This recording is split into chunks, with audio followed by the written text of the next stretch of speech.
All right, then. Ready, Aaron? I'm ready. Let's get it going. Well, the Sean meet- is entering, just so you know. Okay, well, we'll just wait one minute. There we go. Will the meeting of the Planning and Zoning Commission for Wednesday, August 18th, 2021, please come to order? This evening's meeting will be a virtual planning and zoning meeting hosted by Zoom. During this meeting, our procedures will be as follows. 1, when you first enter the meeting, you'll be in the virtual waiting room until the meeting host admits you. 2, please be aware that your camera, if you have one, and your microphone will be muted by the meeting host when you enter the meeting. You can turn on your camera at any time so you can be seen by others if you choose to do so. In order to run an efficient and orderly meeting in this virtual environment, unless stated otherwise by the meeting chairman during the meeting host will keep everyone other than the commission members muted.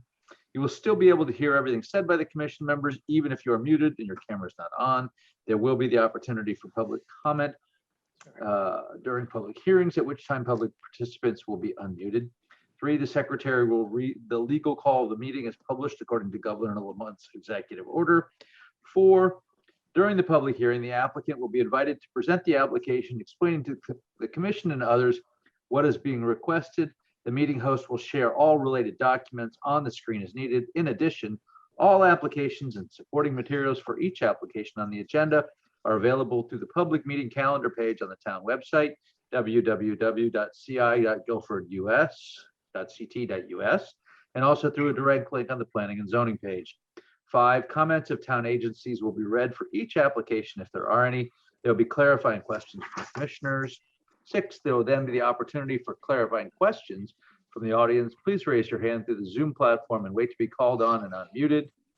7, the applicant will then have the opportunity to address any questions or concerns raised by the public or commissioners. 8, once the public hearing is closed, the applicant is free to leave or remain for the balance of the public hearing and regular meeting, during which time the commission will try to reach a decision on each application. Each applicant will be notified in writing as to the decision of this commission and has the right to appeal to Superior Court if desired.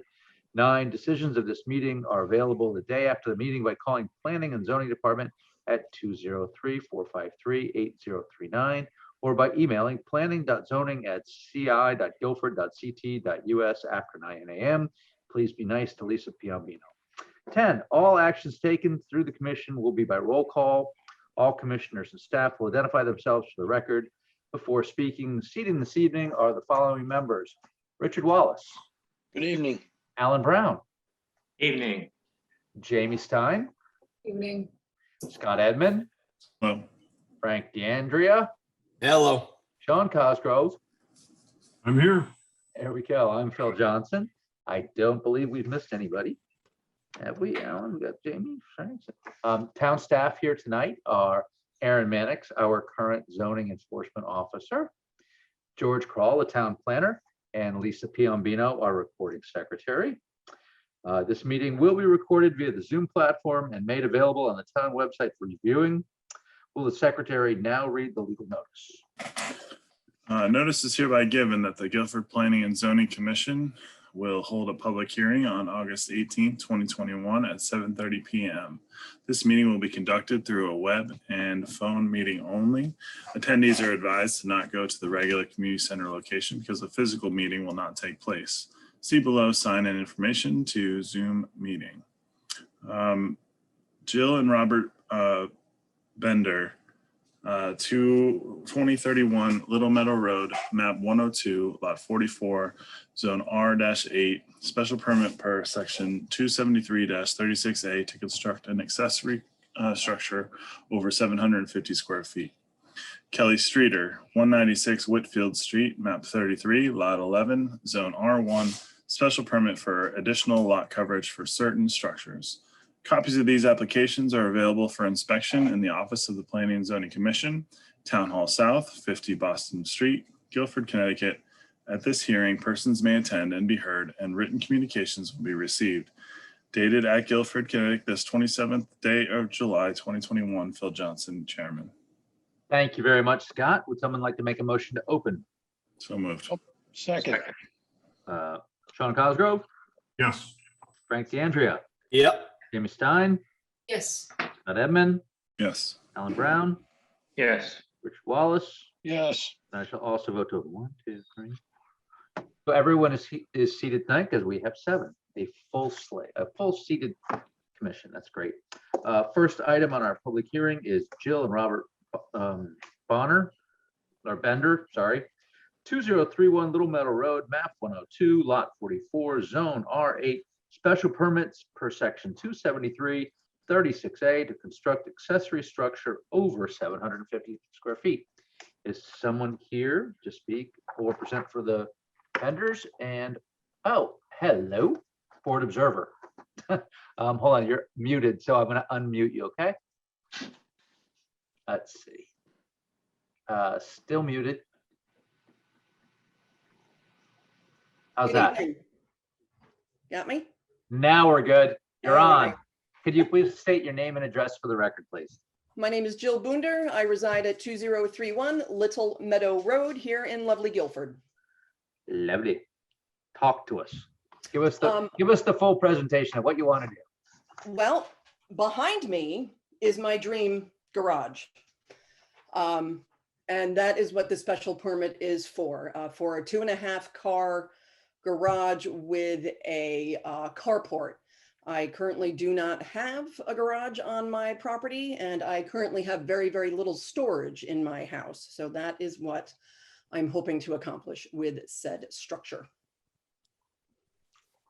Terrific. Jill, I'll share your survey Thank you. here on the screen to show the commission what your proposal is here. Located here off of the driveway is this area. You will notice that this structure is within the side yard setback.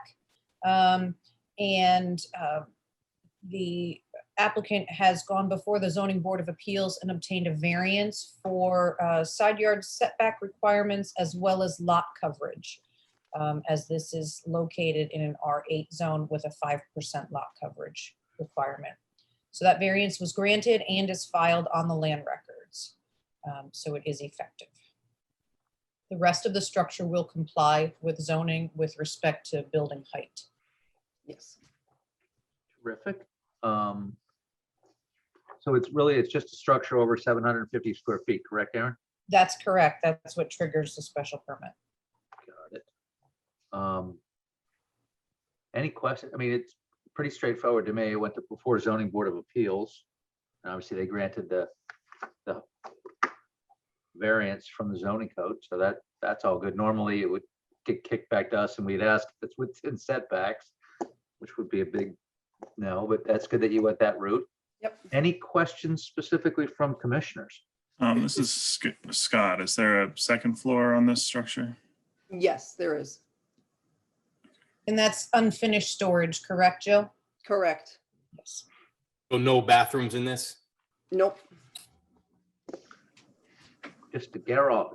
Just a garage and storage that I desperately need. I hear you. I have an old house and my basement was literally rocks thrown in a pit built on top of it.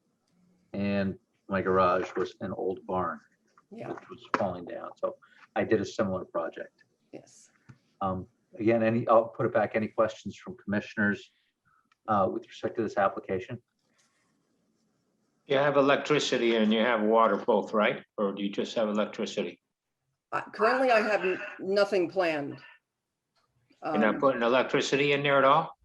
I would like to eventually, but right now I just need a place to store my cars and I will manually lift an overhead door. As beats the alternative, right? Yes, exactly. Okay. As a Go side ahead, note, you Richard. might want to, yeah, go ahead. I would assume no heat is pumped in there. Correct. I was just gonna say as a side note, you might want to at least put a conduit while you're doing construction, but Oh, yeah, absolutely. Always do it later. It's a lot easier to Yes, yes, get the conduit now coming up through the concrete floor. yes. Don't want to do it twice, so to speak. Good. Any other questions from commissioners? I will put it out to the public then. Does anyone in the public have any questions with respect to this application for a unheated, unelectrified, unplumbed garage greater than 750 square feet? I don't see any. No, okay, as you may know, we have a 2-meeting requirement for special permits, unless there's a supermajority of the Planning and Zoning Commission that feels it's okay to waive that. I'm fine with it. Would someone like to make a motion to waive the second public hearing? So Make a moved. motion. I've got like 4 seconds. Sean Cosgrove, Yes. Frank DeAndrea, Aye. Jamie Stein, Yes. Scott Edmund, Yes. Alan Brown, Yes, Richard Wallace, Yes, and I shall also vote to waive it. Are there any comments or questions from the public, either in favor or against this application? I'll motion to close public hearing. Thank you, There are sir. no comments from staff either, just to let you. Pretty straightforward app. Scott has a motion to close. Can I get a second? second, Sean Cosgrove, Yes. Frank DeAndrea, Yes. Jimmy Stein, Yes. Scott Edmund, Yes. Alan Brown, yes, Richard Wallace. yes, I shall also vote to close. We will act on this evening. I am optimistic that it will probably pass. You're welcome to stay or call Lisa Piombino tomorrow morning and find out how it turned out. But we should be fairly expeditious in our applications. But Appreciate thank you your for your time, everybody. presentation. Looks like a great garage. I'm hoping so. Thank you. Second item is Kelly Streeter, 196 Whitfield Street. I should know that because I live on it. Map 33, lot 11, zone R1, special permit for additional lot coverage for certain structures. Is someone here to present on behalf of Ms. Streeter?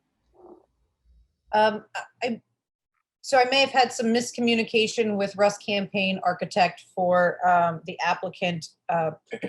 We had discussion that this application is also subject to an inland wetlands approval.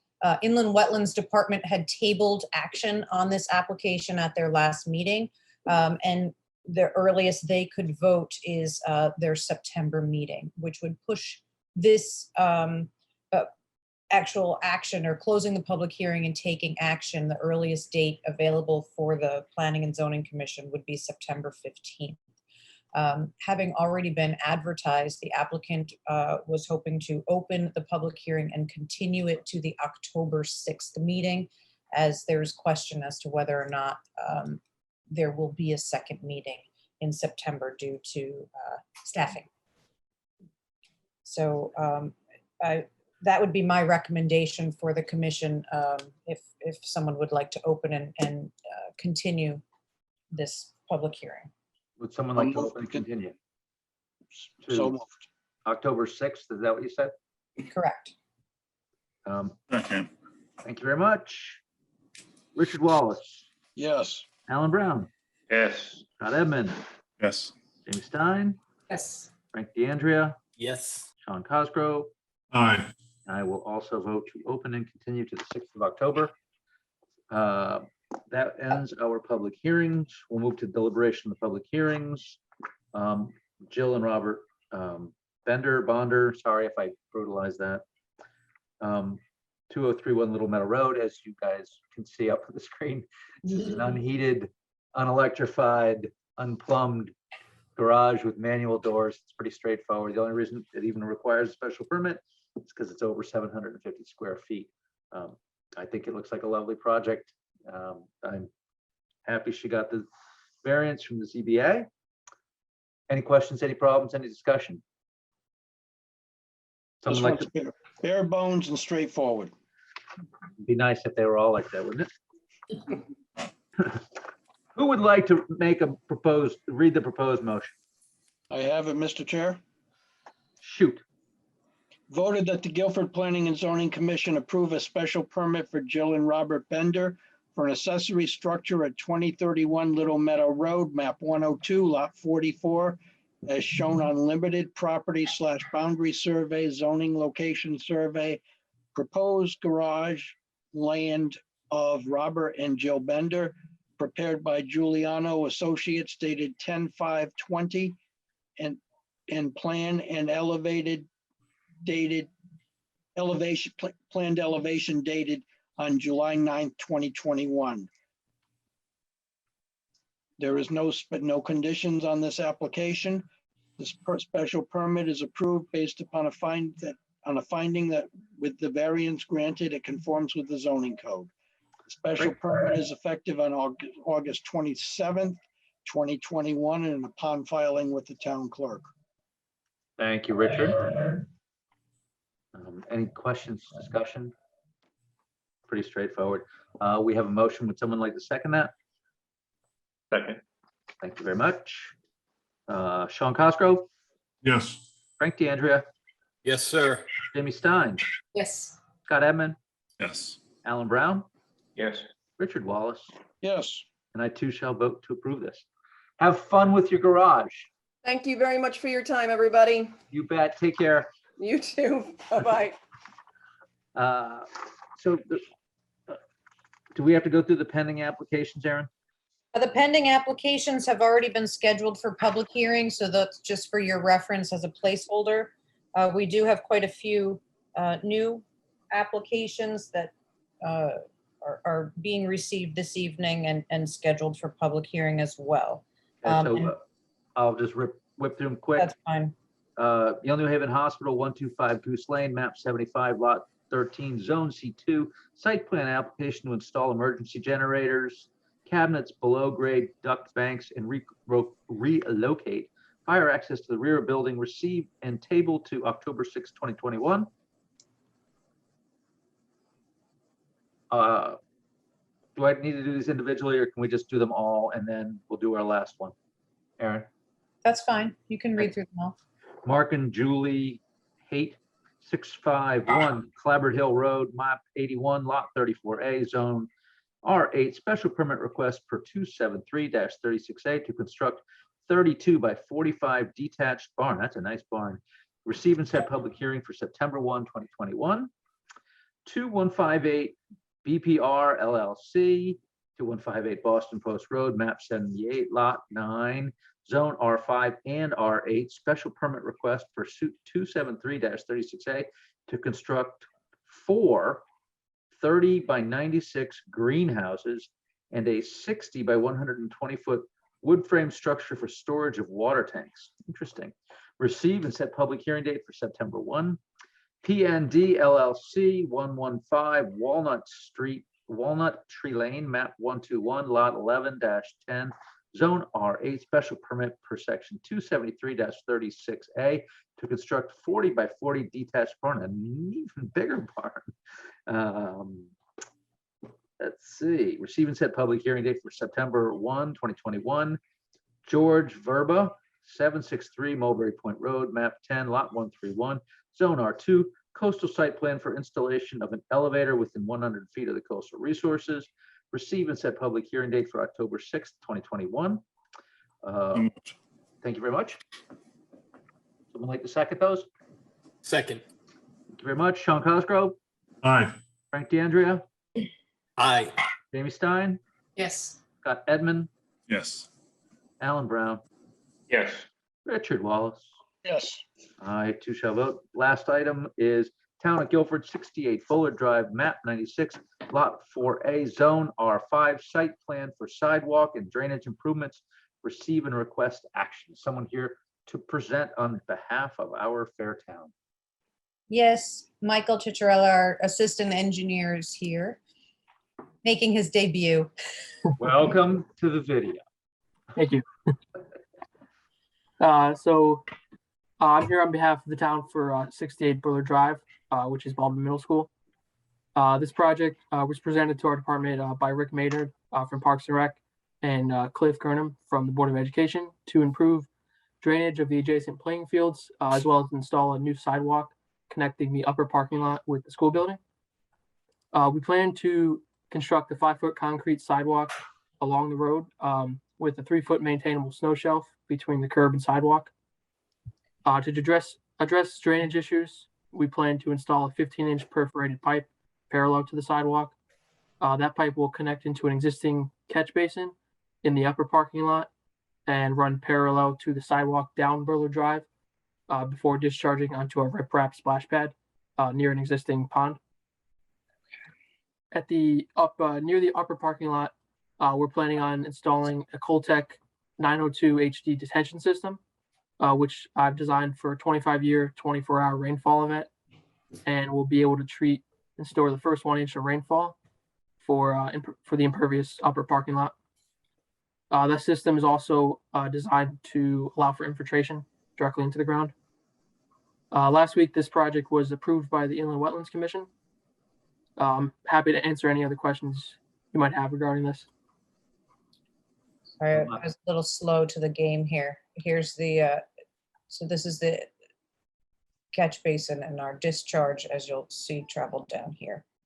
It's your level spreader. And these are the wetlands here. Correct.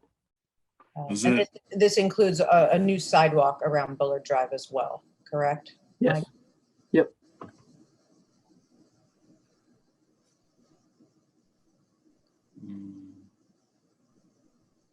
Does the commission have any questions?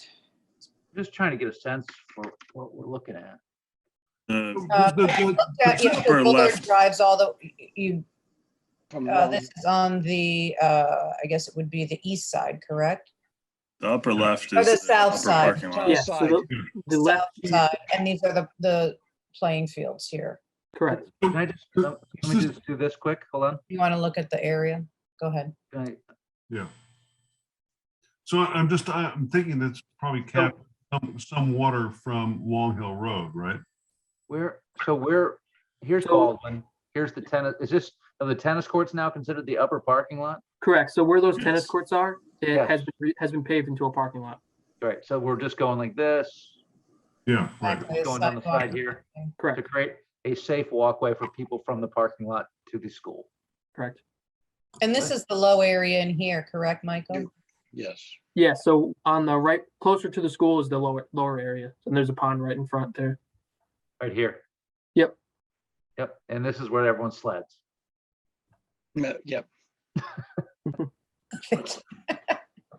Very important. Very important, we don't want to mess with the sledding hill. No, definitely a good call out.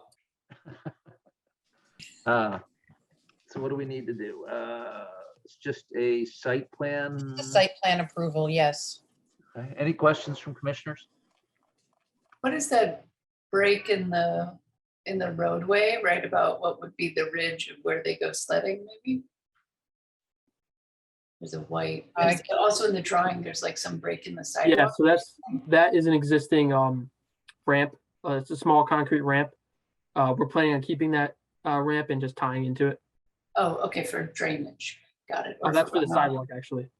Okay, So, but the sidewalk goes over that, or the sidewalk? so the sidewalk is Walk over offset that? from the curb about 3 feet.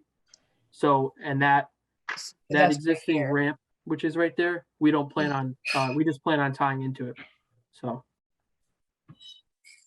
Okay, but as you're walking, that's not gonna, No. what's happening there? The same level. Okay, yeah, so the sidewalk is moving around the ramp, I see, so we don't damage the existing ramp. I see. Thank you. I do have Any- one memo You? from Kevin McGee? Kevin. Jamie, would you like to take that? Sure, yep. From Kevin McGee, environmental planner, regarding site plan, Town of Guilford, 68 Bullard Drive, Guilford, Connecticut, 06437, Assessor Map 96, Lot 4A. The Town of Guilford is looking to install a sidewalk and conduct drainage improvements along Bullard Drive. The plans for the project have sedimentation and erosion control procedures that are in compliance with 273-97B subsection 6 of the zoning regulations. The wetlands area and pond are located along the eastern side of the project. The Guilford Inland Wetlands Commission at its August 11th, 2021 meeting approved a regulated activity for the installation of perforated drainage pipe along Bullard Drive to reduce erosion and improve drainage of adjacent playing fields. And, treat first 1 inch of stormwater runoff via a detention system, which will also provide infiltration, and build a 5-foot concrete sidewalk along Bullard Drive, parallel to the drainage pipe, within 100 feet jurisdictional review zone with conditions. In order to make sure that the natural resources are protected, I recommend the following conditions of approval. 1, the town of Guilford zoning enforcement officer shall be notified to inspect the sedimentation and erosion control measures prior to any site work. Soil stockpiles should be contained by silt fencing and or hay bales. Soil erosion and sedimentation control measures shall be maintained until vegetation is established or suitable material is installed to the satisfaction of the zoning enforcement officer. Michael, are you and the town okay with those conditions? Yes. Thank you. I appreciate your flexibility. Would someone like to make a motion for the site plan? How about you, Frank? So moved. You want to actually read the motion? Can you put it up? I'm sorry. Yes. Voted that the Guilford Planning and Zoning Commission approve a site plan for sidewalk and drainage improvements at 68 Bullard Drive, map 96, lot 4A, as shown on quote, Town of Guilford, Baldwin Sidewalk and Drainage, end quote, prepared by the Town of Guilford Engineering Department, dated 6/15/2021. This application is approved with Kevin McGee's conditions. From his memo dated Fine. August 18th. Dated August 18th, 2021. This application is approved based on the finding that it conforms with the zoning code. Thank you. Someone like to second that? Second. Any questions? Very straightforward. Good. I'll call the vote then. Sean Cosgrove, Aye. Frank DeAndrea, Aye. Amy Stein, Yes. Scott Edmund, Yes. Alan Brown, Yes. Richard Wallace, Yes. and I shall also vote. Have fun with your sidewalk project, Michael. Nice job with the presentation. Thank you. Welcome. Thanks, Michael. Mike. Thank you. All right. I believe that's all we are supposed to Ready for do. 10. Okay. So And I'm gonna let's make, move to our other commission business, discussion of draft zoning regulations with Glenn Chandler. You're up, Glenn. Good evening, everybody. So our review of the zoning regulations continues tonight. We're starting on chapter 4, which is business districts and uses. I'm going to share a screen here.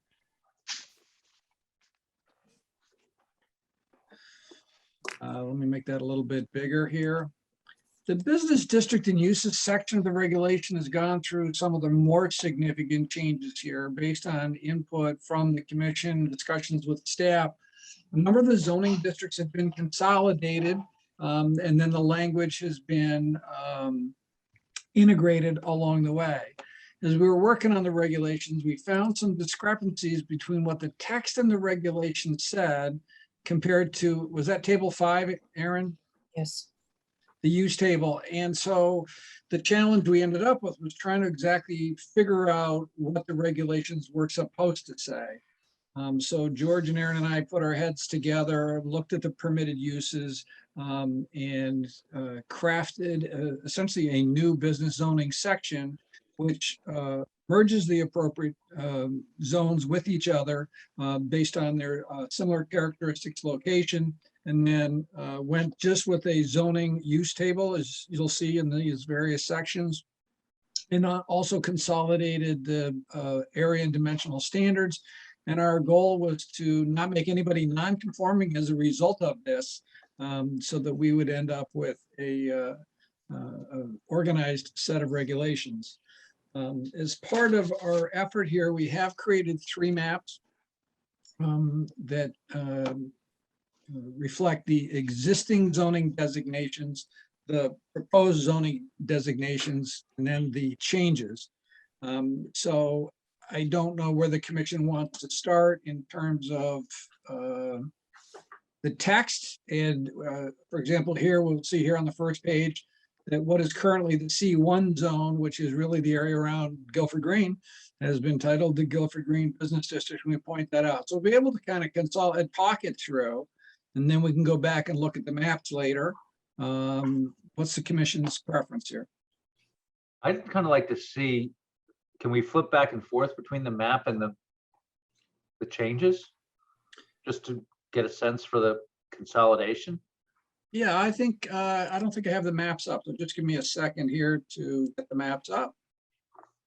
Yeah, and I would just add to what, Phil's asking, which I agree with, is, if Glenn could point out just what is most significant, what is, what should we really be focusing on? There are lots of comments in the column, in the right-hand column, but I just want to know what either Aaron or, Glenn think are really important. Yeah, just bear with me for a second as I get everything kind of set up here. Yeah. Okay. And one item, we do have some language differences between our map and our regulations where, well, this is existing, but our proposed, we reference a transition business, and in our regulations, we reference the service business. So we'll all have to come to terms and pick which one we like better as far as naming. So we won't try to confuse you. This is definitely a work in progress here. So Sean, just to kind of give you a summary overview of my, the observations on the regulations is that Guilford had plethora, might be the best word, of business zoning districts, sometimes with very, very subtle differences between them. And we kind of took a step back and said, what are we trying to accomplish here in terms of our business and economic development in Guilford, and create some sense of order, if you will, out of the regulations. So I would say to you, if I had a chance to do an elevator speech with you or anybody else, I would say the main proposals of part of section 4 is to consolidate, combine as appropriate the business districts into kind of similar flavors.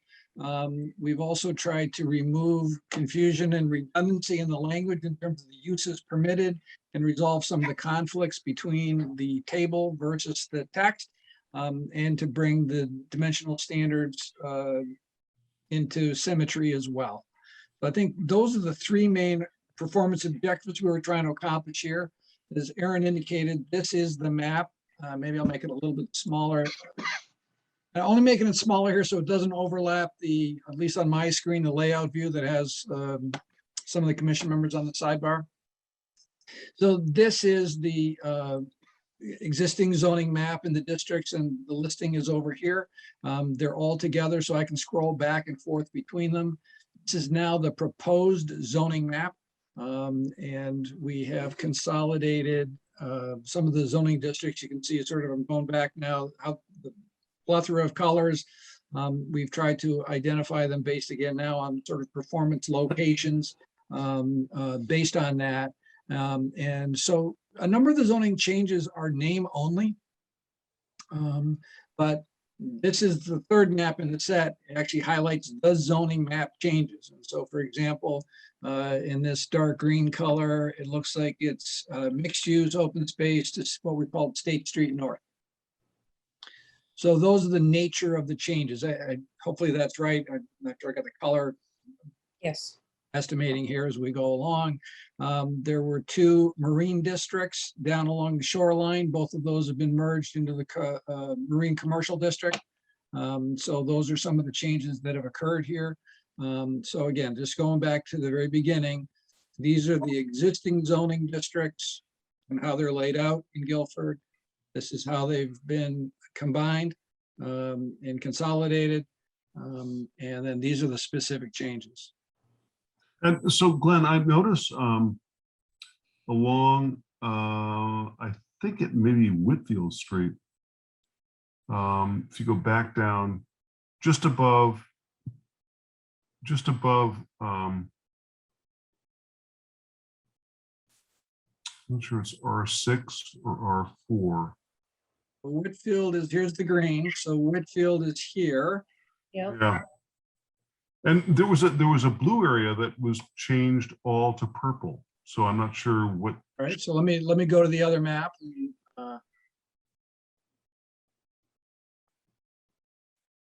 So again, here's the green, here's Whitfield, so so, if you go to your right and the purple area along Whitfield, right there, right here. right there. Yeah. That's sound view. That's sound view. There was a blue area that was changed. All right, so So- bear with me just for a Yeah, second here. sound view changes would be merging industrial 1 and industrial 2. Yeah, Okay. thank you. All right. Thanks, Aaron. That's what those colors are. So this is again, this is now the existing zoning map here. What we have is, these are the existing zoning districts. I don't have the ability to pan over quite as much as I would like, but that's the existing. The proposed is all the industrial zones get merged with each other, so there's no longer an I1, I2. And that's Okay. actually why now on this map, we don't really sort of see, we see the boundary of the zone, but there's really no substantive change in terms of the zoning designation. It's Okay. simply All right. just a change in title, if you will. Okay. And are there any activities or operations that we are then allowing that were not previously allowed? There So, are, go ahead, Aaron. yeah, if there was something, for example, in an I2 zone that wasn't allowed in an I1, we would have then chosen the lesser restrictive to not create any nonconformities. So we would have Okay. allowed those additional industrial uses overall in the zone. I'd have to go through individually each zone to compare, to be able to itemize what those changes were. Some of them were fairly minor. Yeah, but Most of them, I would say, were fairly minor. yeah, but what's being proposed here is not going to require anyone who's in a zonal change area to reapply for anything. No, but we're potentially adding some uses to Right. industrial areas. I'd just like to get a sense for what we're Okay. liberalizing the utilization on by right. Right. Right. So I think in many cases, as we go through this, we tried in the sidebar to provide some indication of the nature of these changes. I'm looking ahead here now. There's a whole bunch of notes that say, tell PZC we're doing this. I can't state, given the amount of work we put into this, that we got them all here in these sidebar notes. Pretty close. So I think there was, if there was any Yeah, sort but of, we eliminated, you're right, I do see a lot of them in here, Glenn. There are. Yep.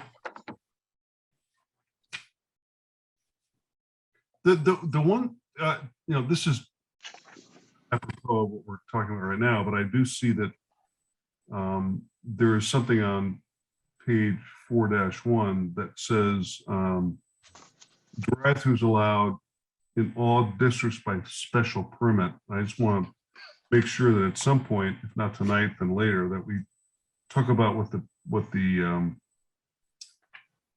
conditions of a special permit for a drive-through are going to be. and I think that this is an indication too, China, that's sort of the default position that we have gone with. There's other examples here in this sidebar note on page 4-1 that said, for example, on residential development, that there were different approaches in some of the zones. And so we've made them pretty much consistent. The residential development is going to be managed by two different density factors, one based on total acreage, one based on buildable acreage. And Right. that's the way we're going to approach this.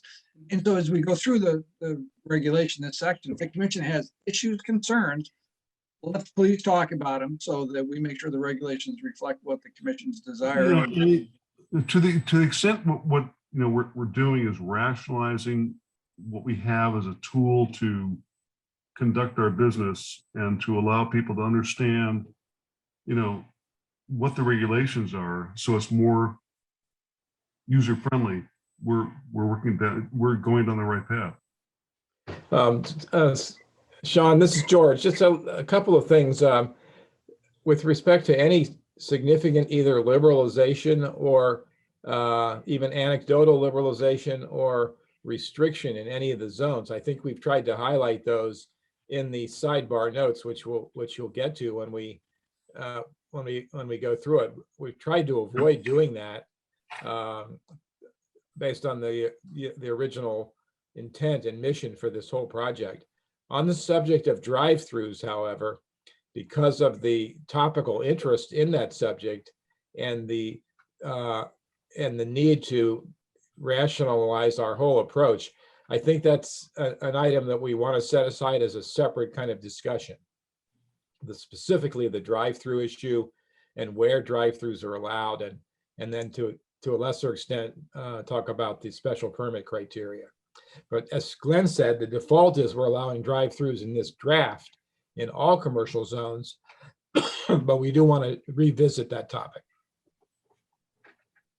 Yeah, thanks, George. This is Jamie. I just feel like I guess I just want to talk a little bit about how we put forth some of these changes that I think are proposed changes that are going a little bit beyond like just, getting rid of redundant naming, like the I1 and the I2. Like I see that, I see it's a simplification to make everything more user friendly, but some of the things that we're approaching, some of the things we talked about last meeting, and then this particular topic with drive-throughs, I wonder, like, how are we getting more public input on whether or not we should make that decision? What is the process for hearing from members of the public and presenting to them, what we're thinking about here? How are well, Jamie, our plan was to go through in a workshop basis with the commission first, and make sure we've covered everything with you all. Then we would open up to a informal public scrutiny, where the exact format for doing that we haven't really established, but that would essentially be a kind of, at least as I see it, a staff review with members of the public on an as needed basis or a case-by-case basis, trying to anticipate and entertain any questions that we might get. And then once that's been done, and any changes that came out of that process would come back to the commission, and again in a workshop format. And then once those decisions are made, then we would go into the public hearing phase, which is, the more formal public hearing. So at least schematically, that's our plan. Great. Yeah, thank you. Elaborate on that, Glenn, if you want to, but I think that's basically the concept. I'm fearful of like presenting something that seems fully baked without some public input. So I like the iterative kind of process. So, Jamie, we've had quite a bit of public input from the very beginning phases of this. If you'll recall, Glenn had open meetings to the public, to professionals, to various boards and agencies, town staff. So a lot of these changes are based on initial feedback that we received of areas where people had concerns. Yeah, and that was pre-COVID. Yeah, I know. I was about to say that it's funny because it's almost like AD and BC, right? So I know. But we did do extensive outreach. There was a report with the commission. We sort of identified some of the things that we had heard. The commission reviewed that and said, yes, you may use these directives, if you will, sort of going forward. So we feel we've honored that throughout this process in terms of what we heard from the community.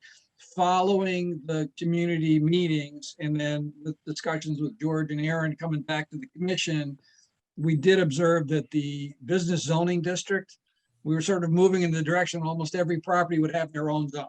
We said, well, hang on a second here. Is that really necessary? Yeah. Could we, in fact, get to some consolidation where properties are next to each other?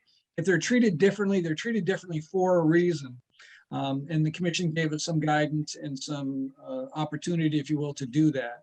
And they do think that, as George indicated, our goal will be to road test these draft regulations, to get comments and feedback, to make them even better. So the commission is the first stage of review. Staff was, I guess, first stage 1, commission stage 2, and then the community stage 3. Yeah. So like, for example, with the drive-throughs, was it the economic development committees of the town that said it's a good idea to put it in every zone by special permit? Where did that come from? I think my sense is it was based on the combination of the zoning districts that drive-throughs were permitted in some locations, but not all. As we were going through COVID, the desirability of drive-throughs for, going to CVS and other things, which started to become more apparent. And the issue was, well, how are we going to deal with this issue? So we flagged it, we talked about it, and we said, okay, let's start off with the position that drive-throughs could be permitted in all the business zoning districts. And then our goal again is to talk this through with the commission. And that's why we've stated it right here on the front on page 1. Keep your eyes on this as we move through this to make sure it reflects what you think the best approach for Guilford is. Correct. Although I do want to clarify, Glenn, that it does exclude the Guilford Green Business District. Correct. Oh, all right. So the sidebar note there, it says all districts, and you're right. No. Yeah, that's the only one I think that we did exclude that because realistically, Yep. Won't work. don't know that it would work. Yeah.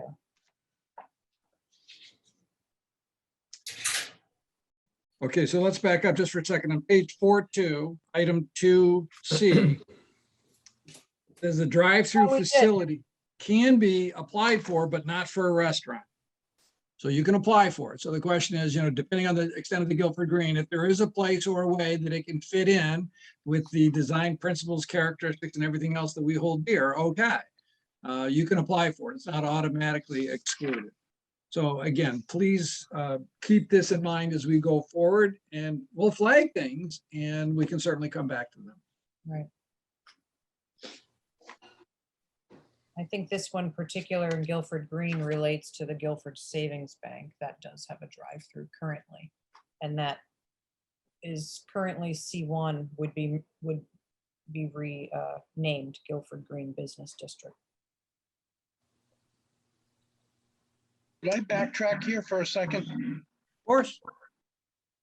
Glenn, just like in your preamble of naming the district, Yep. would it be too much verbiage to put in approximate boundaries, northeast, south, and west? I'm generally not a fan of that, Richard. I think I understand what you're saying, but the challenge we end up with is we end up with zone changes in the future or modifications, which now start to ripple through the regulations and adjust those boundaries. And how detailed do we get? Do we talk actually about meets and bounds, or we talk about the Smith property and the Brown property, et cetera? So we have the wonder of a digital zoning map at the present time that actually gets down to quite, if I keep zooming in here on these maps, the level of precision in terms of where those zone boundaries are. I mean, it looks like right in here is an easement. The property lines are separated by about 50 feet or perhaps even less. And you can see quite clearly that if this is your property here in the back serviced by this right of way, that right of way is in the blue, not the white. So I don't know that we benefit anything from that. And one of the things I'm worried about and I've seen over the years is where situations such as that wording can actually trip you up later inadvertently if you don't change it at the same time. So I think keeping it simple is advantageous. And I recommend that pretty much because we have the precision of a GIS map. Thank you.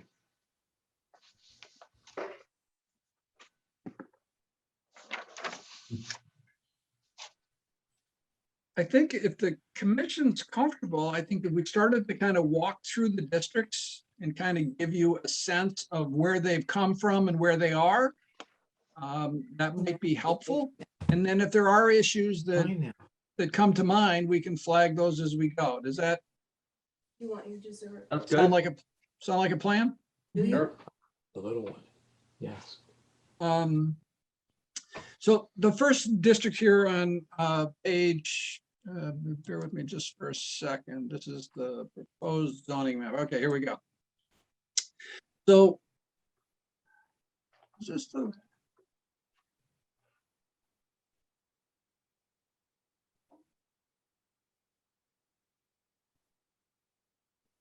looking for the GG on this map? That would be the red, no? This is the existing. Oh, I guess I thought Color. it was gonna, yeah, there you go. Thank you. I can't see the legend at the same time. Aaron, you're eagle-eyed. Thank you very much.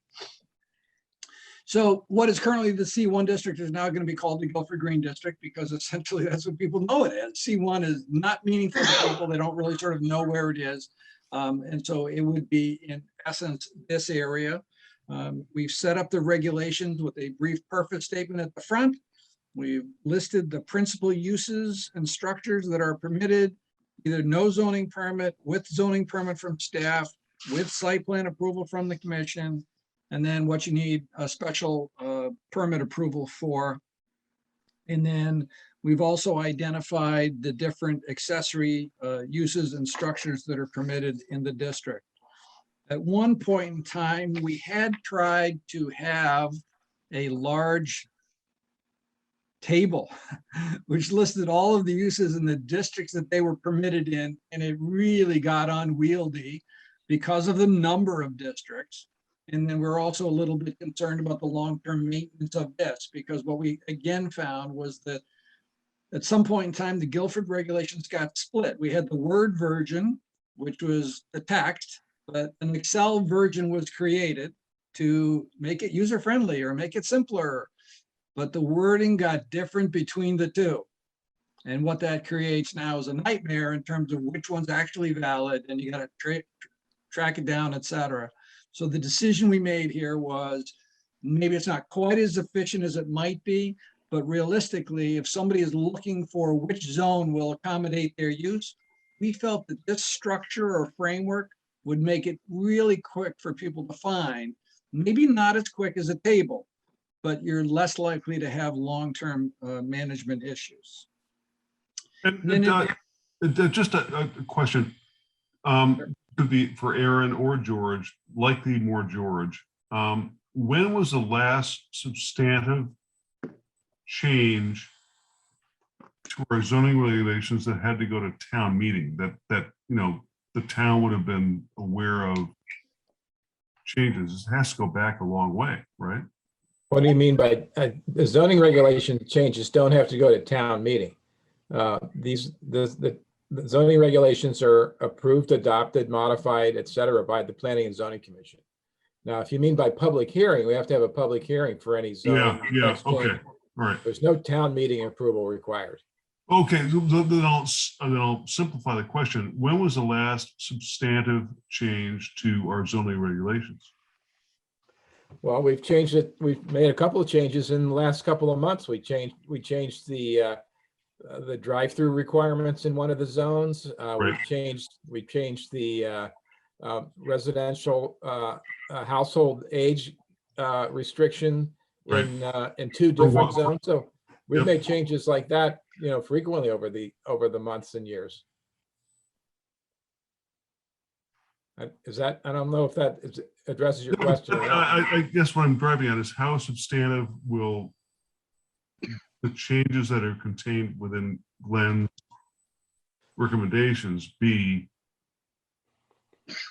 Well, the last time we did a comprehensive rezoning for the entire geographic area of the town was 1978 or something like that. Well, that's kind of what I'm driving at is, But we haven't really made the kinds of changes that were made in 78 or in the 60s in terms of residential densities allowed. Most of those, we haven't made those kind of changes in this draft. In terms of the actual zoning content and the land use agenda, if you will, we're not making any significant changes as a result of this proposal. I mean, it's not to say that some of the changes won't be meaningful to some people, and we're trying to highlight those. But in terms of change in a major change in our zoning program. We're not doing that as a result of it, as part of this. Thank you. I think also in the text regulations themselves, we've put all the provisions related to a zoning district in about 3 to 4 pages. So you can find what you need in terms of uses and then the dimensional standards that apply in those pages.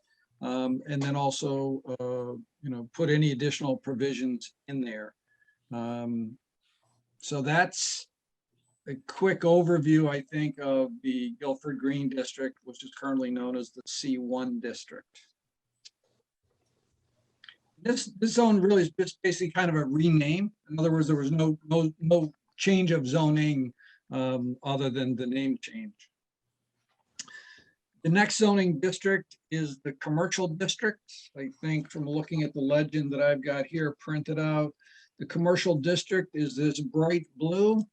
So it's here and here. Does that look familiar to you, Aaron? These two areas?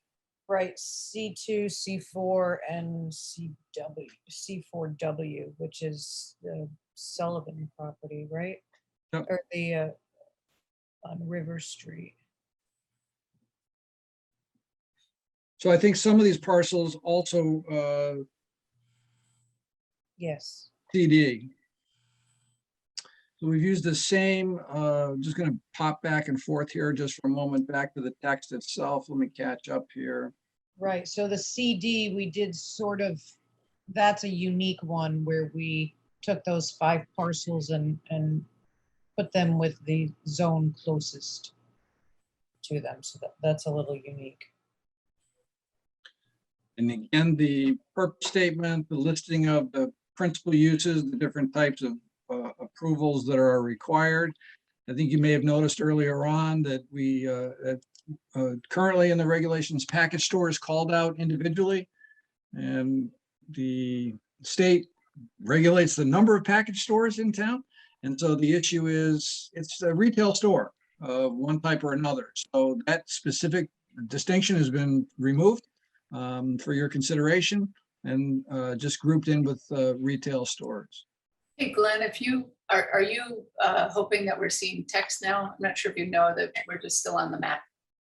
Oh, really? Yeah, you're not, On the Zoom map. isn't going where you're going. Oh, okay, thank you, Jamie. You're welcome. I thought maybe that might be happening, but I wasn't sure. No, I want everybody to be aware of what I'm talking about, what's going on, and I thought I could just click on my screen, but no. You can, like, it's an advanced function. Yeah. Sharing your Well, full screen, but. I know, and I watch Erin whizzing around, so I thought I could, do it as fast as she can, but I can't. Here we go. So you should be seeing text on the screen at the moment. Yes. And again, so we have organized the text. You can see here, there's some cross out, if you will, things that are proposed for deletion. Warehouses, trucking terminals, retail sales of new or used motor vehicles in these districts. Accessory uses and structures are listed here. And again, area and dimensional standards.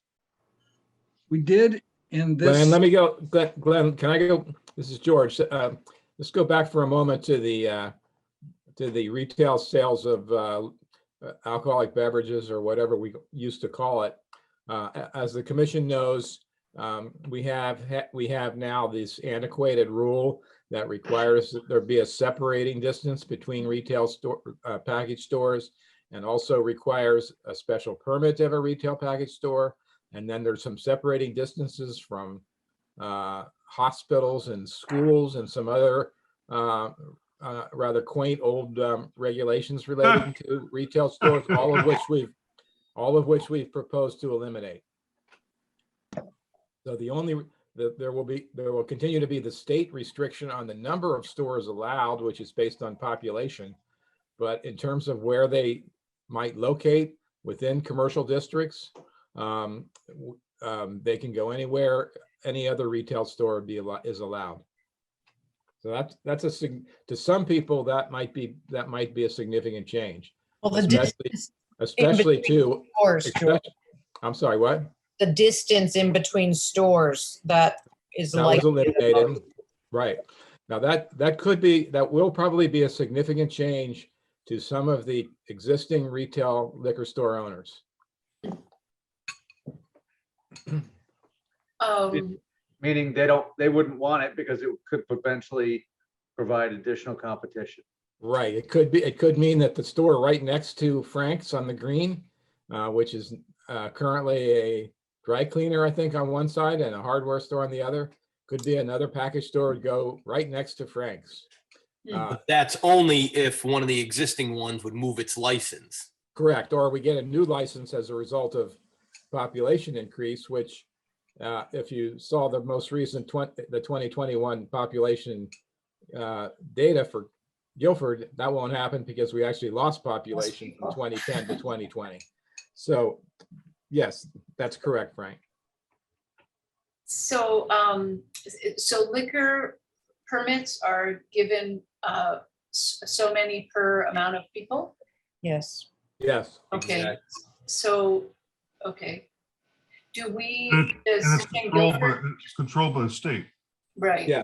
That's right.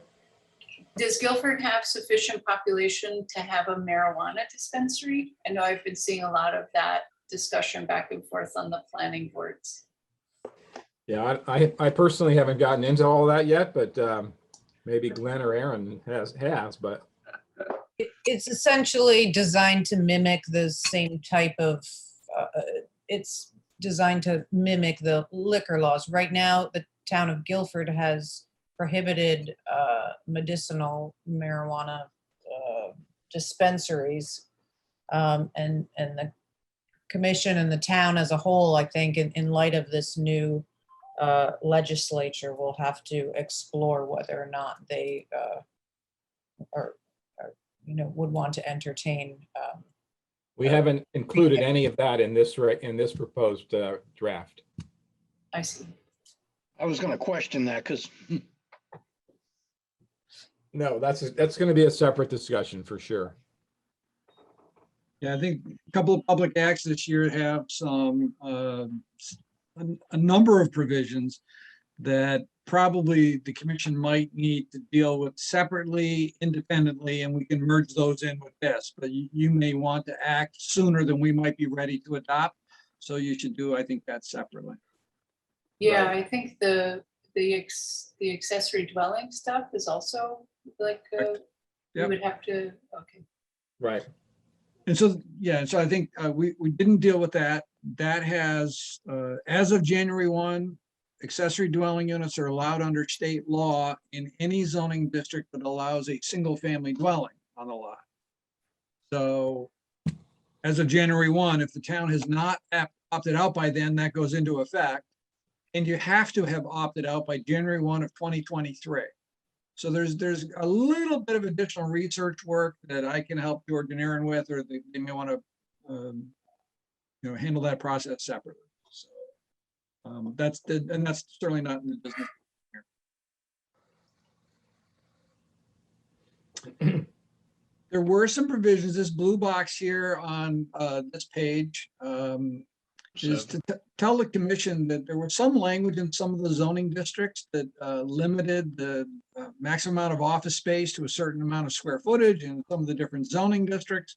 And this could start to create some challenges in the future in terms of exactly how you manage that in terms of the zoning districts and whether uses get transferred or converted from, a retail use to an office use. And then what does that end up doing? I think in this day and age, with some of the challenges we're facing with economic development and occupancy of business and other buildings, I'm not quite sure whether or not that type of provision is applicable to the extent that it might have been 30 or 40 years ago. So again, this is a blue box with red text, which is meant to draw your attention to this for something to think about moving forward.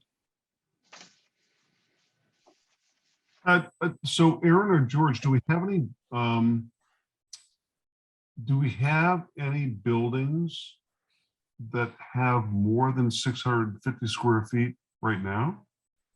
This wasn't buildings, Sean. It was No, actually, I'm sorry, George, go ahead. Go ahead. You were starting to answer it, Glenn. Yeah, so it's the cumulative if all of us on the commission owned 50,000 feet of building and then you wanted to do an addition, you might have the space on your property and the commission could say no, because that would put the town over 650,000 square feet. Oh, So I the see. regulation was written not on one property, it was townwide.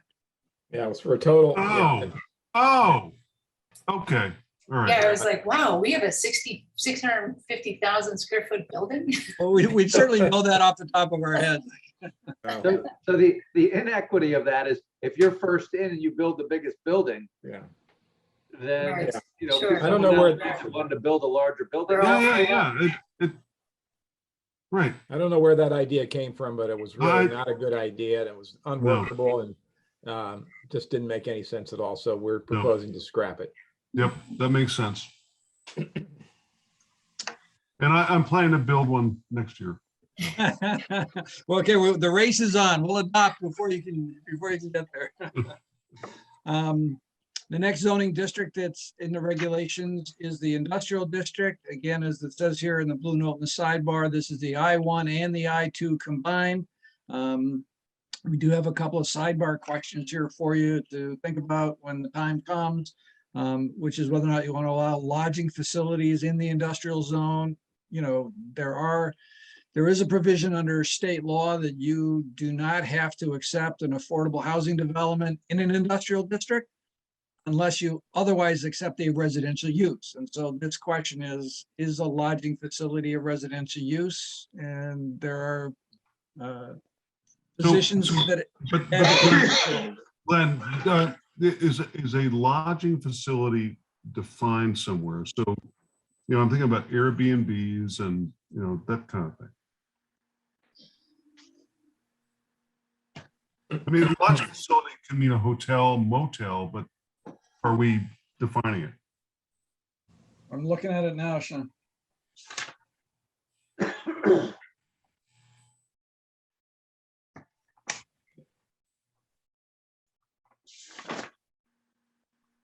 We have a whole bunch of lodging related terms.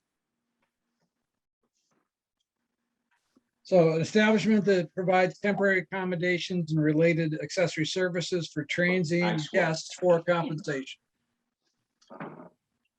So that's how we define it. So that is pretty broad. It's kind of broad, and I think that the challenge we end up with is that the case has been made whether or not certain facilities break through that veil in an industrial district. So of all of the issues before the commission, is this the most significant one? No, it's not. Oh, But we raise it anyway for not your. significant at all. No, I agree. I'm just raising it because, you know, someone could do something very, very, they wouldn't be doing it surreptitiously, just doing it in a very, in a way that no one would even notice. It's right? possible, and I think that this comes down again to the new zoning districts. The commission may actually look at the map and the location of the industrial districts and say, you know what? The lodging facilities are better located in other places, et cetera. So there might be some land use decisions that would go on here. Okay, all right, thank you. Again, other types of uses here. There's a proposal to eliminate what was known in your current regulations as a trade shop. We've defined that a little bit differently in the regulations, but it still continues to allow metalworking, machine shops, et cetera. We just don't call it a trade shop. And the question comes down to water supply storage towers and whether or not that might be deleted. Accessory uses and structures, again, the drive-through language, as you can see here, solar and wind energy systems. When we get later into the regulations, we'll talk. We've added some sustainability section, if you will, in the regulations. The caretaker quarters on a property, never been used, so that's suggested for deletion. Area and dimensional standards, et cetera. And the larger setbacks on state highways and collector roads, we're suggesting here again for modification. The larger setback on state highway is 75 feet, and we're suggesting 50. And again, I think that comes from merging of the two zoning districts and also a collector road. Is that any way related to state law, or is that our own regulation? the setback from state? Nope, that's a town decision here. Okay.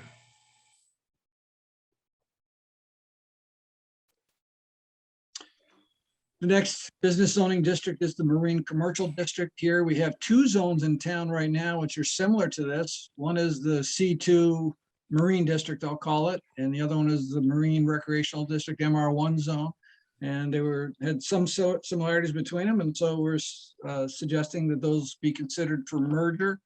And staff is recommending that the Rothberg site be placed in the MC. It's currently in the CD zone, so that would make it part of the marine commercial. Financial institutions didn't seem to fit in much with the concept of marine commercial, so we're recommending that for deletion. Places of worship. And we've added, there's a provision here for special permit approval to allow residential use in the marine commercial district. These are near waterfront areas or water proximity areas, so there might be quite a bit of interest in the opportunity to redevelop residential uses in these locations. So the commission may want to consider that, and that's why it's highlighted in yellow, just to make sure that that doesn't get lost in the bigger picture. Accessory uses, the current regulations do contain provisions for a clubhouse and other recreation facilities accessory to a marina. And the question is, if you've already allowed the marina, should the clubhouse be a zoning permit, which is what the current designation indicates, or do you want to treat that differently, such as a special permit or some other type of approach? In the area and dimensional standards, the minimum lot size, this is an area where there's a fairly significant change. We're recommending a minimum lot size of 10,000 square feet. But in the MR1, there was a minimum lot size of 80,000 square feet for a yacht club or a boatyard. Now, practically speaking, you really can't have a boatyard or much of a boatyard on a 10,000 square foot lot. But in our goal not to make existing parcels non-conforming, et cetera, we took the lower number. Can you just go through that logic again for me? I just want to understand. Certainly, Sean. So I don't have George or Aaron. Do you have your existing regulations nearby? Yes. And the only thing is just wanted to make sure I got right. The minimum lot size requirement in the I1 and the I2. I believe one is 10,000 square feet and the other is 80,000 square feet. Is that correct? So the two zones had two different square footage requirements. Well, there were only two lots in the MR1. It was the yacht club and the boat, is it Brown Boatyard? Yeah. Yeah, right. So those were the two, Used word, and, right. you know, whether they were. But because the regulations were so similar. Okay, let's see. I can't remember what we did there. Table I think the goal was to avoid making lots non-conforming. So Right. Oh, yeah. One Well, that, 80,000 that's certainly a goal. and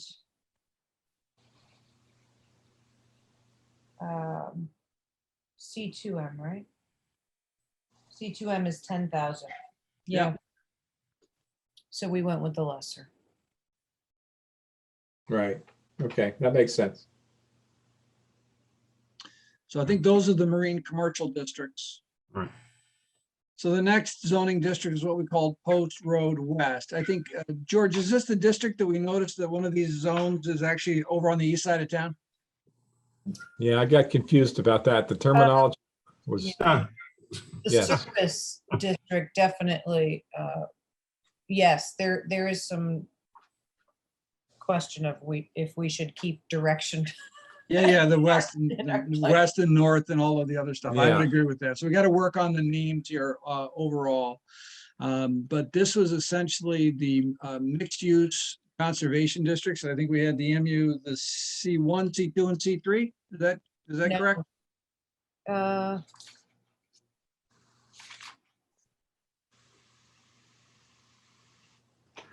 No, because some of No. those merged. MUC 3 went to Post Road. Yes, you're right. We're on Post Road West. Yes. So it's all the MUCs. Correct. Yes. So this is again where we merged the uses, the zones, et cetera, together because there's quite a bit of similarity between the different districts. Again, the sidebar notes will clue the commission into the nature of the changes that were being made. Accessory uses and structures, a very similar format to what we were using before. And then the area and dimensional standards.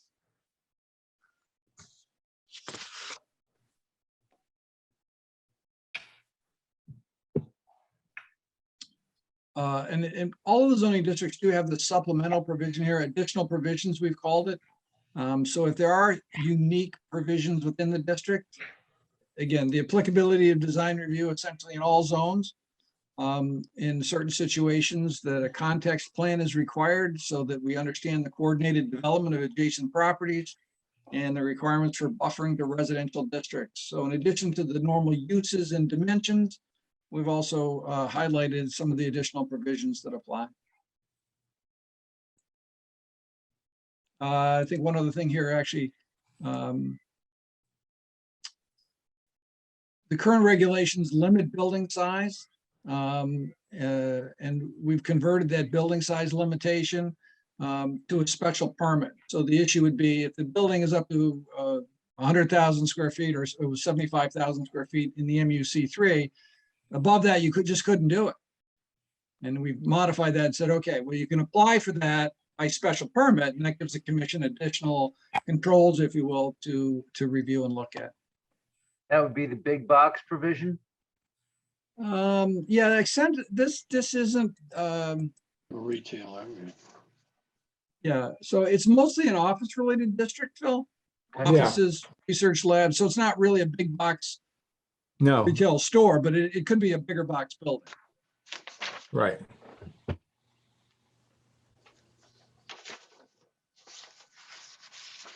The next district is the State Street North District. This is currently the mixed use open space district. And pretty much all of the uses in this district require special permit approval by the commission unless it's a single family dwelling or a farm related building. So this is north of what? South North of Route 90. 1, north of Route 1 on, between Route 1 and I-95 on State Street. Okay, On thank you. the east side. That's where we just changed the zoning to allow, Right, households. right, the Wadsworth, right? I don't Monticello property. No, yeah, right, Monticello. De Janeiro, Ron De Janeiro was the applicant. right. Right.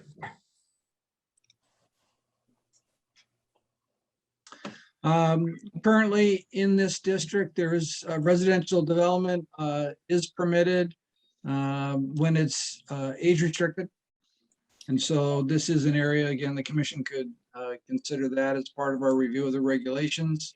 We That did, we should be- changed We that. did that. Did that. Yeah, we So we changed need that to already. update that, Glenn. Okay, And all right. We're I'm just ahead of the game. Look, if you guys are going to implement before we're done reviewing here, I mean, I will send you that text. Get Would her you then- break, Glenn. yeah, that'd be great. Thanks, Aaron. We've also had a map amendment. Send that to New England Geo so that they're keeping the maps up. It won't help me much because I'm Yes. perfect. Thank you. Real quickly, Glenn, this is Scott. On a number of these, you've noted we're gonna have to decide whether or not we want to allow residential in given area. As part of all this reorganization, have we talked about like overlays for low income or that sort of thing in like generalized for the whole town? Or are we gonna have to do it on each individual district, or what would you recommend on that? I think this is probably perhaps part of a larger discussion. Every town by June 1 of next year is required under the law to prepare an affordable housing plan. Right. So this is perhaps part of a larger effort. George and Aaron and I worked together. Maybe you weren't here last month, Scott, on the residential side. We created. Yeah, a we number- covered that. I missed last month. I'm sorry. No, We no, talked no, about no, those things last month, Scott. And we Thanks. are working on the affordable housing plan. We're part of a regional effort with South Central COG to do an affordable housing plan pursuant to the law that Glenn just mentioned. Right. And I'm just curious, is it going to be like an overlay that goes over our current Yeah. zoning, or? So Yes, most those- of the text that we went over last month in section 3 has to do with new flavors of residential development, which could allow for multifamily with affordability requirements and incentives for doing that. But that's mostly in the residential districts. Okay. So Right. in the commercial districts or the business districts, which is where we're at the moment, Right. we have provided or made allowance for residential uses in a number of the districts. There's no affordability requirement associated with those at the present time. So that is something that could be, commission could consider as part of that. Okay. Thank you.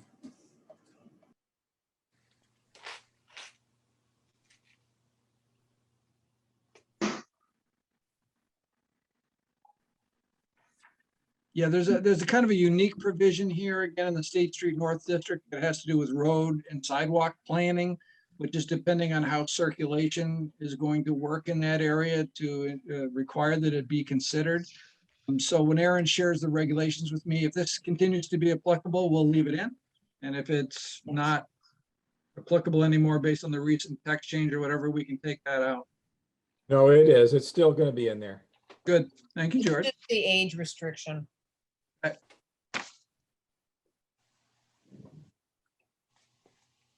Post Road Business 1. So this, again, is now a retail district, garden supply stores, dry cleaning, et cetera, personal service establishments, et cetera. There currently is a limitation here, for example, on physical fitness establishments for not to exceed 10,000 square feet. So the commission may want to keep that limitation in place or perhaps modify that as part of our work. Again, Are there any that are on the post road that are near 10,000 square feet?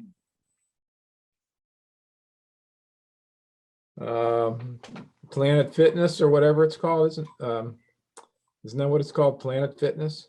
Yes, It could, that's probably pretty close to 10,000 I would square think feet. so, yeah. Yeah, Okay, all right. How maybe big do you bigger think than that. the in That's shape big. is in Branford? That's big. Yeah, So I don't know. I don't have a strong opinion either way, but I I don't know why we restricted it at all. It seems, yeah. and All maybe the cost- things restrict. if they can get a membership for a facility over 10,000 square feet and people stay healthy, right? Yeah, more power to them. Yeah. So you're highlighting this, Glenn, so we could just remove it. Yeah. We Go for it. can. So I'm not sure when the commission wants to give this direction. Give it now as we go or save up some of these decisions for later? How would you? I'd mark it in the sidebar, consider deleting. Yeah, I think to the extent that we can, not to sound libertarian, but I just think to the extent we can remove the minutia of, square footages and, this and that just confuse people and make it more complicated. I think we're doing ourselves and the public a favor. Yeah, I was just going to comment, Sean. I guess the flip side of that is that I think what Glenn is finding is a bunch of attempts by our predecessors to restrict ourselves without giving us overriding authority to kind of approve whatever we want to on special permit, I personally am fine with trusting what like this commission would do with special permit, but are we worried about what future commissions are going to do? I don't think there's not much we can do about what they're gonna do in the future. Yeah, I mean, Well, that's no, but I that's think the- that's why you're seeing what you're seeing, right? Is you're seeing an attempt to control the future commissions right? By restricting them, by hamstringing them with these kind of little. It may have sounded But we don't know reasonable. what the future's gonna hold. I don't agree with that.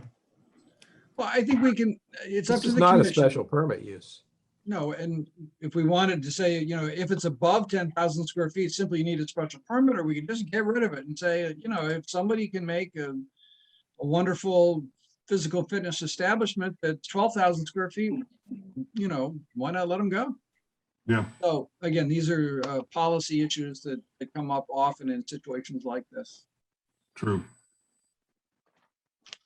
So, quick question, George, like, on the rock pile, like a DSW or a Michaels, how many square feet would one of those be?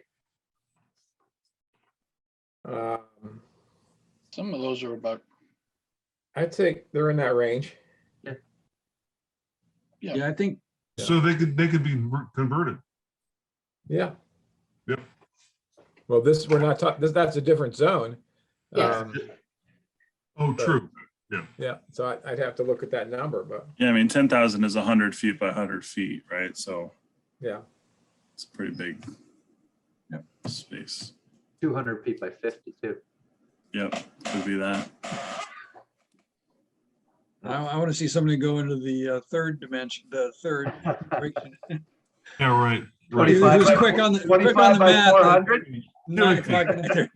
Right. Good idea. Okay, moving on. So now we have the Post Road Business 2 District. Again, this is basically currently the Post Road Village Zone 2 District PV2. So similar types of uses, et cetera. Automobile sales were added here. I think we did that because there is one. George, Aaron? A Palumbo? Yeah. When you also removed it from one of the other districts. We did, yes. So our goal here was not to maximize, but also not make people non-conforming. Right. Good. And the dimensional standards are pretty similar to what we have today. So this is perhaps a change mostly in name. I'm sorry, just to back up on that, just a question. I understand that you don't want to make certain uses non-conforming, but couldn't they just be grandfathered in rather than opening up more car dealerships? Was that not a consideration? They can be grandfathered in. I think the non-conforming status does create operational difficulties for uses. So correct, they are grandfathered in so that they can remain as they're currently configured, but they couldn't necessarily If they be wanted to improved or expand. modified, et cetera, without getting a lot more complicated in terms of the process. So I think allowing that through a special permit process gives the commission the ability to manage the use, the parking, the screening, the location of service facilities, et cetera. I see. So that might give you the tools that you feel are adequate. Got it. Thank you. Then we have the shopping center district, which basically allows retail store shopping centers, similar types of uses, et cetera. I think this is essentially the zone which you have today. We generally selected the least restrictive standard in order to avoid making people non-conforming. We did mention here some limitations. We've removed some limitations on the single occupants, the size of a single occupant retail building. And then we had language about single related or integrated retail stores and size of tenants and some limitations on freestanding retail buildings. Yeah, this is significant. There are no changes to the existing lines, Glenn? Existing what? Existing lines of this zone. No, the boundaries? No. Yeah, no. What this would do is allow Walmart to expand. If they can stay within the other constraints of coverage, total floor area, setbacks, et cetera. You know, we've dealt with Walmart for many years. They are frequently pushing at the limit, wanting additional outside store, temporary storage, you know, that whole routine. This would allow Walmart to add they wouldn't be constrained by an arbitrary limit on the size of the store. So they wouldn't have to come for a permit to add additional storage temporarily or seasonally. No, they want to actually add to the building. They'd have to have a site plan approval to add to the building. But there wouldn't be an arbitrary constraint on the total size of the building. For example, if they want to acquire additional, if they wanted to acquire the dollar store next door and expand Walmart, they can't do that now. Under this provision, they could, or they could add an addition perhaps on the west side of the building where it looks like there's room. But again, by site plan approval, again, assuming you meet all the other standards of zoning, stormwater management, et cetera. Yeah. This was the big box provision, correct, George? Like That's this one was of put them. in basically to thwart a Costco.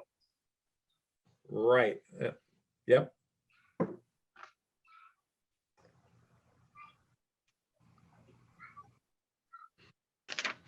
And Jamie, this actually gets to something you just brought up, which is that here in the shopping center district, it has a restriction, if you will, that the building which is existing as of August 2004, non-conforming with respect to, can expand by separate special permit.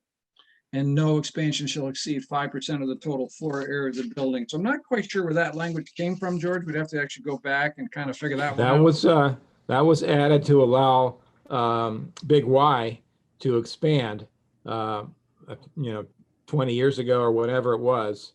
Well, I guess 2004. This was added in order they could remodel and expand the store, which then resulted in a total upgrade of the shopping center, stormwater management, and all that stuff.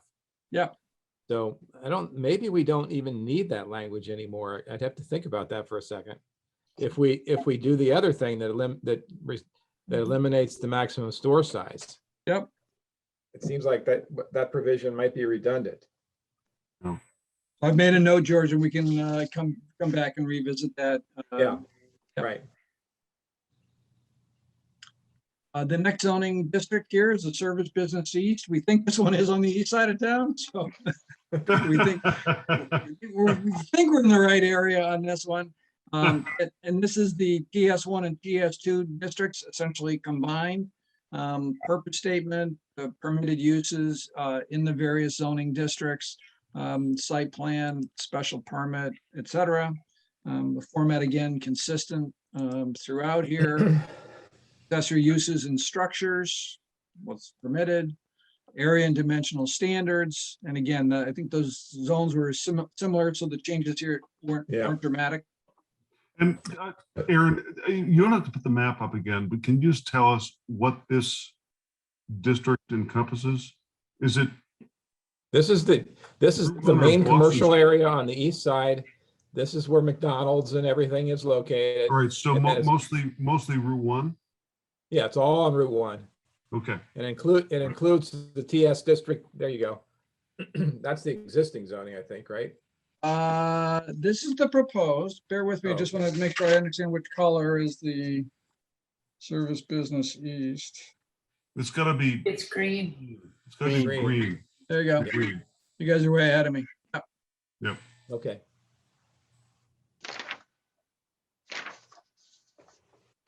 The big question in that zone is whether or not we're going to allow drive-throughs, right? Drive-through restaurants. Right now, we do not. No. But that's where we have the drive-throughs today, the McDonald's and et cetera. We call those existing non-conforming. Right. Oh, on this, I got a question. So they were existing non-conformity because they did not have a regulation that addressed it. They changed the No, regulation because- after they built them. It was Yeah. allowed for a short period of time, Right. Then it was not. and then they went, oops, and they pulled it back. Right. You remember that whole history lesson when we talked Yeah, about? we talked about that before. Let's not go over that again. No. I see. I got another history lesson here under G. On this sheet, Glenn, yeah, about retail propane. yep. Uh-oh. Yeah. Frank, remember those days? All too well. They were late. All right, so I'm highlighting on this page C and G for us to revisit, correct? Yes. Thank you. But you're allowing Hocon to stay in existence with this one. Is that why that is there? Yeah, now 1,000 gallons is that's not a bulk propane storage facility. That's the size that you might have at a Hocon retail store, not a 30,000 gallon like you have down on Soundview. I mean, don't forget that some residential properties have 125 gallon tanks, so this is basically 4 of them, Yeah. or excuse me, 8 of them. So Which is I knew Phil was going to be watching me on the math, so. I'm the math guy. You gotta understand that. We're getting close to the end here, guys. So again, some of the limitations in this zone related to the maximum area of office space, and limitations here on limitation to not more than one motor vehicle fuel sales facility and 3 motor vehicle repair facilities. These are issues you may want to think about as well. Right. Well, I mean, there's 3 gas stations on one corner. So what happened there? Now, they were there before we adopted this provision.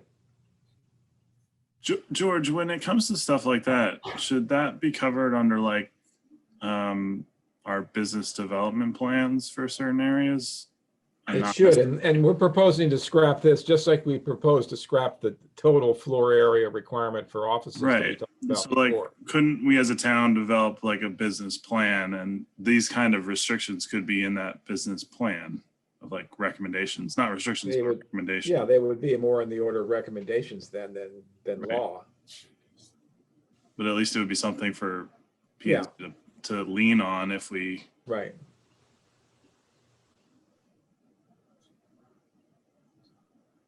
And I think the next one is the Service Business West District. And so this, I think this, George and Aaron and I have to go and check it, make sure we've got the designations here right in terms of east, west, et cetera.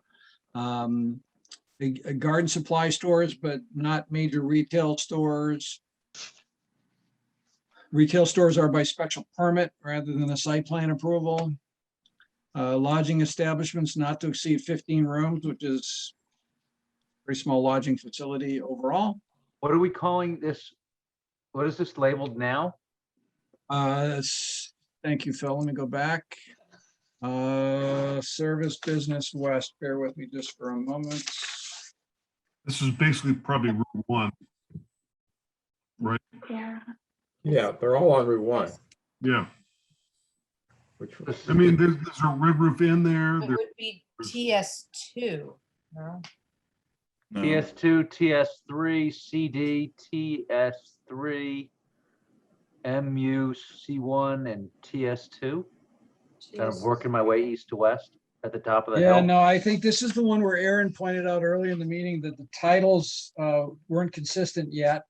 I'm looking at the zoning map. I think the area that we're designating here is shown on the proposed zoning map as Transition Business West, not SB West. Correct. And in that area on the existing zoning map, it looks like that we have the TS3 and the CD district. Right, yeah.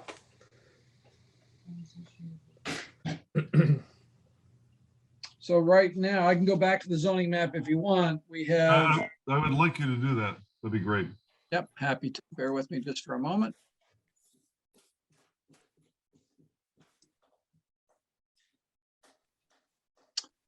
So this is the proposed zoning map, and here we see the Transition Business West. See this brownish golden color? Yep. That's this area here. If we go back to the existing zoning map, that's this area here, the, whatever color that would be. Pumpkin, gonna call it pumpkin. I like Is it- magenta. Well, no, okay, I never mind.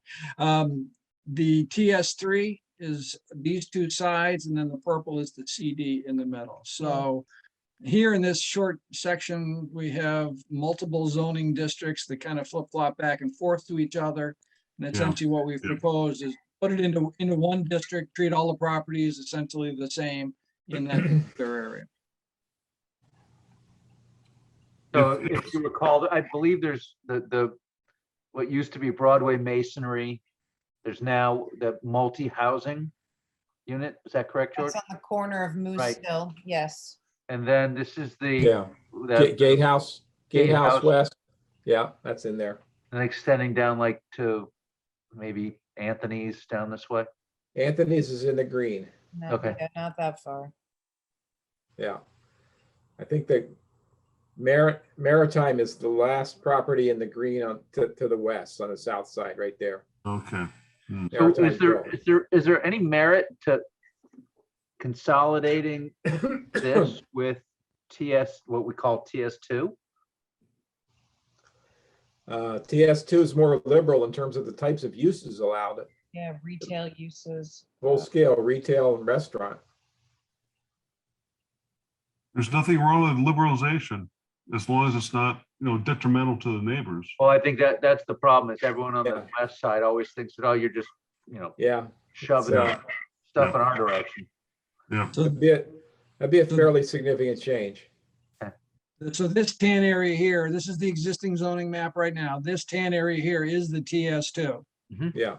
And so if we go to the next, that's where it is now, it is the transition business east, which is on the- And the main difference between that green zone and the brown zone being on the south side is what? well, that's the service. What's your question? What's the utilization difference? Between That the the brown green- zone does not allow retail stores and restaurants. Despite the fact Maritime is in there. Yeah, what? So Maritime's in the green. But why would that be? George, know. was this discussed in the Post Road West Yeah, plan? it was discussed extensively when we did that. I think there was a fear of, more overly commercialization into the brown area. Maritime is in the green. That's the last property in the Alright. green. Right there, yeah. Okay, so there must be properties in the brown. I'm sorry, I didn't hear you. Are there commercial properties in the brown now? Sure. Yes, Gatehouse West, there's the, the used to be Middlesex Broadway Realtor. Masonry. that yeah, office that's- the little apartment building. Did the Shoreline Board of Realtors ever end up? Yeah, they're in there. That's in there. Yeah, they're At the still Broadway there. Mason. Yeah, they're in there now. I'm not as familiar with the uses as you guys are, but I do notice a difference here in the prevailing lot sizes too. What I'm seeing over here is tend to be smaller, shallower lots, which dictates one type of development pattern. And over here, you're seeing generally larger lots and also deeper lots, and that can, again, sort of Yeah. affect the development type pattern. So these lots here may be constrained by the setbacks, dimensional standards, depth of the lot, and realistically the size of the building based on parking. Over here could be a different type of flavor. So, Yeah. We've definitely had situations where applicants have come before us and said, I'm in a split zone. Can we just create the whole lot as commercial? Right. And it's abutting residential neighbors go nuts. mhm. I wouldn't mess with that balance between the brown and the green here. I think you're visiting a larger issue there. Got it. In my opinion. And I think that's the last of the zones in the business section of the regulations. And I think after this, we get into special districts, and it's 9:15. Do you want to tackle this now, or do you want to push this off to our next meeting? What's the commission's pleasure here? How long do you think Great it's place gonna to take us? stop. So special districts has got 24 pages. We've got the RS1 district, Church Street overlay, Town Center South, aquifer protection, that's pretty straightforward. We've got the whole CAM section, which has got some, we've made some we made an attempt really to kind of get some clarifications and other things in there on the camp section. So that might take a little bit longer. Yeah. This might be a natural break point. It Yep. sounds like a good idea. Yep, I agree. But we've got PDDs also to kind of explore. as well. Yeah, that's an important That's a new discussion. concept. That's a big one. I think putting this off so we're all fresh and able to digest it as coherently as possible would be beneficial. I think, Yeah, I think Alan's getting a little punchy, so.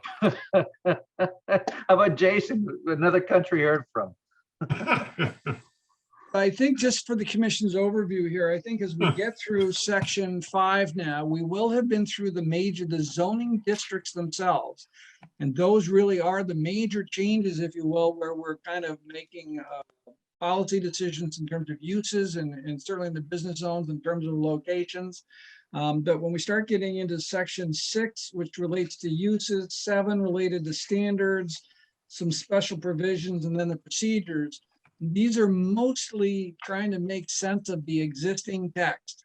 So I think our progress could move along at a faster pace if the commission's comfortable with that. So looking ahead here, our next meeting date would be the 15th of September. Does that work for you guys, or how does your schedule look?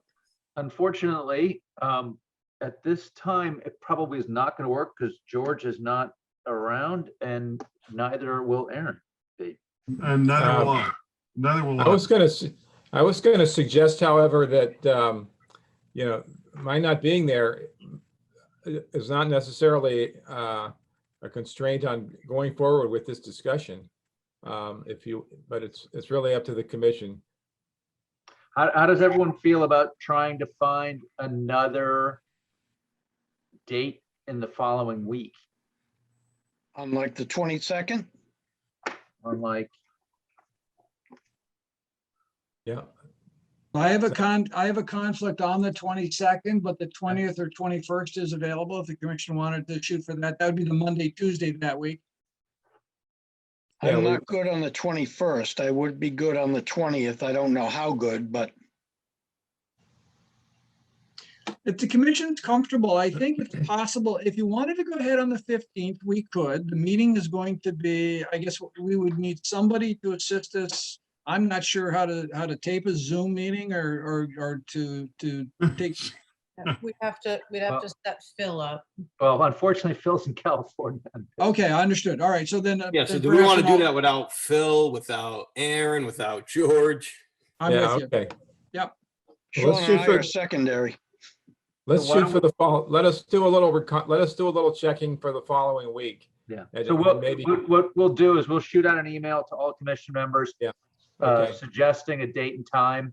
And if we could all reply back as to our availability, obviously we want to get as many people as we can.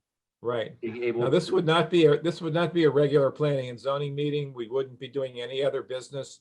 I mean, it would be a legal planning and zoning meeting, but we're not going to have any other business on the agenda other than discussion of the regulations.